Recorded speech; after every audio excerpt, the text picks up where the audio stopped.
I'm Kayla Brown, and I am a game producer on World of Warcraft.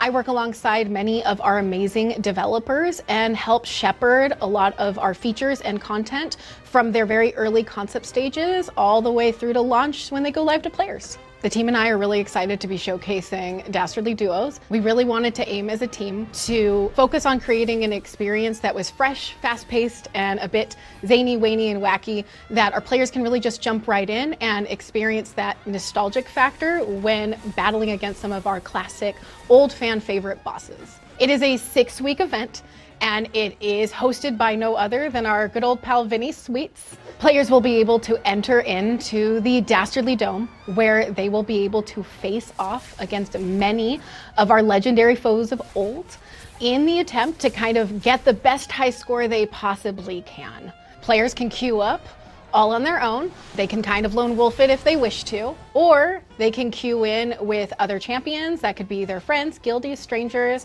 up to them. To do so, they would go and visit Ziggy Maru in one of the local event hubs that we have located either in Stormwind, Orgrimmar, or Dornogal. So the team really wanted to put their passion into creating something that can kind of be fun and approachable to everybody.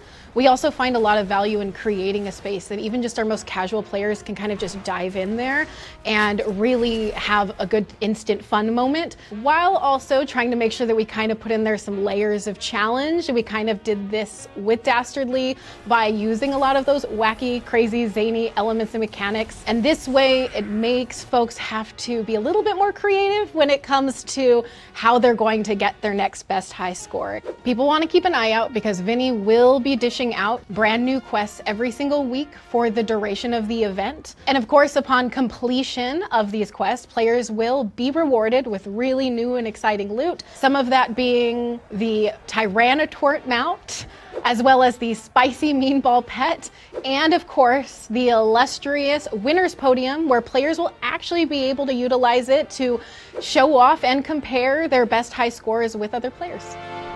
My name is Pat Nagle. I'm a designer on the World of Warcraft team, specifically the Live Games Initiative section of the World of Warcraft team. So I was the head designer, I suppose, for Dastardly Duos. So I kind of came up with the concept, implemented a lot of it. You know, if being the only designer on it, I had to wear a lot of different hats. So I really like nostalgia. My formative years were kind of in the 1980s, you know, back when there were arcades that were like coin operated. You know, go to a place and you'd play and you'd get a high score and you'd just keep pumping quarters in, trying to get better and better. I wanted to bring that to, to Dastardly Duos. I had some big inspirations from the 80s, like Running Man was a great one. It's kind of a, you know, whimsically dystopian, violent, but sort of fun, you know, movie. The video game Smash TV, that was a huge inspiration. But also things like Thunderdome, just a lot of people into an arena, everyone's watching, kind of like a fun gladiatorial pit. So those were some really big ones. One of the fun parts of Dastardly Duos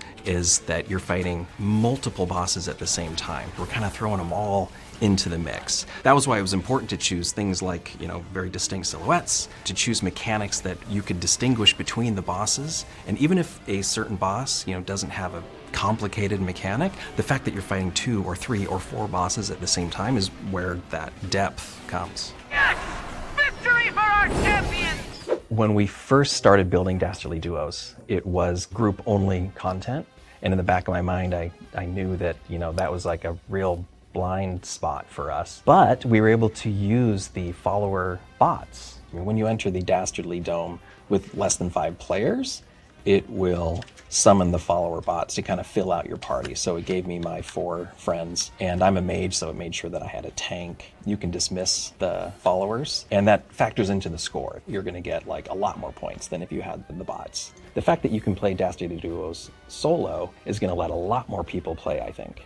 We did not worry much about the power level of our power-ups. So we have some that are really, really good for this mode, but you can only use it when you're fighting in Dastardly Duos.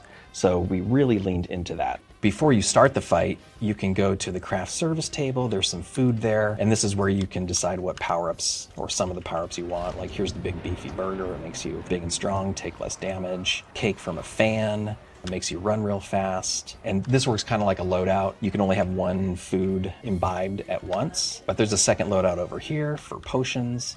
Here's the vial of healing. If you're drinking that, then you kind of regenerate health as you play. The bottle of invisibility, make you turn invisible every time you jump. We wanted to just not constrain like the power level of these power-ups. Almost any idea that as we're doing play tests, I'm thinking like, oh, that's probably something we could do. And I just kind of put it in and we try it out, start the match here. And there's a few different phases. This is the trash phase. You and your followers are gonna fight trash. You want to destroy props because there's things underneath them. Each wave, there's 2 bosses at once. There is certainly a lot of chaos in the fight. And we get that chaos by basically throwing a lot of monsters at the players. You could be fighting 20 or 30 monsters all at the same time, but you have the abilities to do it. And after you've killed 2 rounds of bosses, that's it for the fight. And then you get your end chest. You see your score screen. This is the score I got, 189,000. That would be reflected here. So when you're in front of the podium, it'll tell you a couple things. Your high score and your last score. You can stand on the winner's podium, and if multiple people are standing on it, it will kind of make you jump around. If you have the highest score, you're gonna be at the top. If you have the lowest, you're gonna be at the bottom. Dastardly Duos is accessible to people who might not be the best WoW players, but they can still play and win. However, their score might not be as high as someone who is really good and learns like not only how to play their character really well, but how to use scoring within Dastardly Duos really well. And there's lots of ways you can get double scores, triple scores. It can go up to millions of points if you kind of know not only how to play WoW really well, but how to kind of take advantage of the scoring system. There's a power up where you can eat food that gives you a handicap, but the game knows that you have that handicap, so it gives you extra points. There's new rewards every week, so when you show up, you can play Dastardly Duos and you get a new toy, a mount, the winner's podium. But in addition to that, the content, the bosses that you fight each week, it grows. In that first week, there's only 4 bosses, but by the end, you can fight up to 10. And that was a big part. The kind of increase in bosses each week kind of folds into the scoring system. You have more things to kill, you're gonna get more points. So we think that players' scores will kind of creep up week after week. My name is Ciji. I work for the WoW QA team. I'm on the live game team, and I test a lot of the new experimental features, among them Dastardly Duos. So we kind of look at the feature as a whole and break down all the different aspects of it and make sure that all the different parts of it are tested from all of the different groups that we have in QA.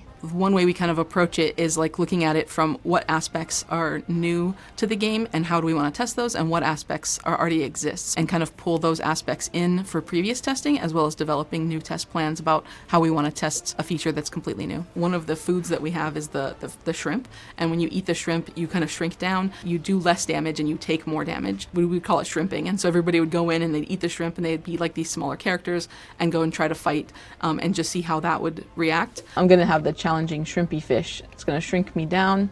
Then later on we added another challenging food, the hot dog. So when you eat that, you kind of get indigestion. You get ×2 kill and survival bonus, but sometimes you get gassy and you can knock back the players behind you. So that's kind of like a fun little bit of chaos that we added into the arena.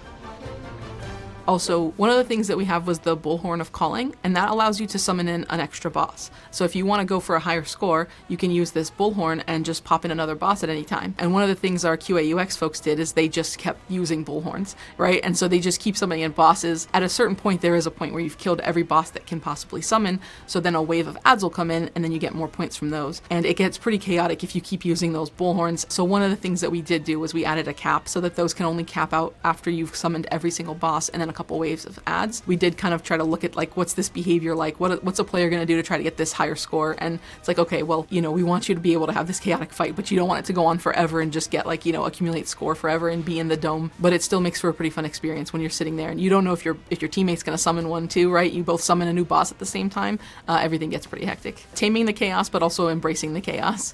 We're really excited to see all of the high scores really start to roll in, as well as see who kind of hits the tippy top of the winner's podium.